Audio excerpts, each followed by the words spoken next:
तर आता हिकडल्या बाजूचं जे शेड आहे आणि ते कशासाठी बांधले? हे पण आपण ह्याच्यामध्ये प्युअर गावरांचे ब्रीड एक 50% सौरंगीची ब्रीड, हे 2 ब्रीड मध्ये आपण ह्याच्यामध्ये काम करणार आहे. हे जो 35 बाय 150 शेड आहे आपलं, हे पूर्ण रेडी आहे. ह्याच्यामध्ये फक्त आता माल टाकायचं बाकी आहे. एक 10 ते 15 दिवसामध्ये हे पण पूर्ण रेडी होऊन जाईल.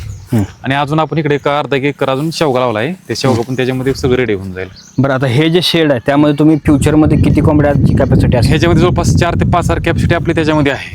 ह्याच्यामध्ये जर प्युअर गावरांची जर आपण टाकल्या ना, जवळपास 4 ते 5 हजार आमचं ह्याचं टार्गेट आहे ह्याच्यामध्ये. म्हणजे अंड्यासाठी पण ठेवायचे आणि मोठा माल कटिंगसाठी पण आपल्याला ह्याच्यामध्ये द्यायचा आहे. त्यासाठी आपण एवढं मोठं पोल्ट्री फार्म बांधला आहे. ओके, तर मेट्रो इन्क्युबेटर कोंबड्याचे पिल्ल्या अंडी सकट इन्क्युबेटर पण आता प्रोव्हाइड आता करणार कसं कस्टमर जर आले ना, सगळं त्यांना एकाच ठिकाणी म्हणजे अंडे, इन्क्युबेटर, पोल्ट्रीचं म्हणजे बघण्यासाठी, कंपाऊंड कसं मारलं आहे, झाडे कोणते लावलेत, पूर्ण एकाच ठिकाणी पूर्ण माहिती फार्मरला मिळाली पाहिजे. नाहीतर उगाच थोडं इथं थोडं तिथं, त्याच्यामुळे आम्ही पूर्ण एकाच जागेला रेडी केलं आहे. A to Z तुमच्याकडे आता इथनं पुढे भेटणार आहे. A to Z सर्वच, अंड्यापासून पिल्ल्यापासून सर्वच. ओके.